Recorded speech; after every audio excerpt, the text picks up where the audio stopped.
అయితే అది భూమి మీద మనుషులు తెలుపుడు నిద్రించవచ్చు. అంటే మరణాన్ని ప్రేమించిన బైబిల్ నిద్రగా మనం లెక్కించవచ్చు. అలా ప్రతి వ్యక్తి కూడా ఒక దినమంది ఏం చేస్తుంటారంటే మరణించకూడుతుంది. కాబట్టి ఇది ఎంతకాలం అంటే 70-80 సంవత్సరాల కాల పరిమితి మాత్రమే. కాబట్టి ఈ 70-80 సంవత్సరాల కాల పరిమితిలో ప్రతి వ్యక్తి కూడా ప్రభుని అంగీకరించి ప్రభు నామాన్ని ఎరిగి తన అంతగా ఉన్నటువంటి పాపాన్ని విడిచిపెట్టినట్లయితే ప్రభు రాజ్యంలోకి అవకాశాలు కల్పించబడతాయి. ఎందుకంటే ఇది మన్నైన మరలా మట్టిలోకి ఏమవుతుంది, చేరిపోతుంది. కానీ ఆత్మ దేవుడు దయచేసి కనుక అది దేవుని యొద్దకు వెళ్తుంది. కాబట్టి ఈ ఆత్మ దేవుని యొద్దకు వెళ్ళాలంటే ఈ 70-80 సంవత్సరాల కాలంలో దేవుడు మనకి ఇచ్చిన గడువు, దేవుడు మనకి ఇచ్చిన సమయాన్ని, ప్రభులో ఎవరైతే ఈ సమయాన్ని కేటాయిస్తారో, ప్రభులో ఈ సమయాన్ని కేటాయించుకుని వాళ్ళ అంతరంగంలో హృదయాల్లో చెడుతనాన్ని విసర్జిస్తారో వాళ్ళకి ప్రభు రాజ్యంలో అవకాశాలు కల్పించబడుతున్నాయి. చాలామంది ఇప్పుడు అందరూ కనబడుతున్నాయి, కానీ వాటిని అందరూ ముక్కులైపోతున్న స్థితిలో సమాధించడానికి చేయబడేటువంటి విధానము మనకి ఎక్కడ కనబడుతుంది.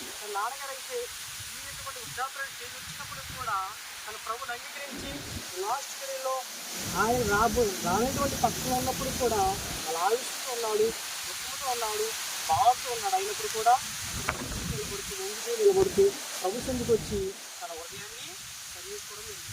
మనకు ఆ క్షణంలో కూడా ఆయన చనిపోతే ముందు రైతులే వీళ్ళ గృహానికి ప్రభావం తీసుకెళ్ళి ఇంటికి దింపుదామని చెప్పి వెళ్ళినప్పటికీ అది దింపేసి వెళ్ళిపోదామని చెప్పి బండి పక్క తిప్పుకున్నాను. ఆయన పిలిచాడు మాట, పిలిచి ఒక వెళ్దామని చెప్పేసి ఆయన పిలిచి ప్రార్థన చేసుకున్నాను.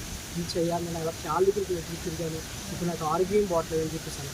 నాన్న మీద లోతులు లోపల ఉంటే నేను సరి వేసుకున్నాను, అలా పర్లేదు ఏమి లేదంటగా అని చెప్పాను. చెప్పి అలా ప్రార్థన చేసుకున్నాను.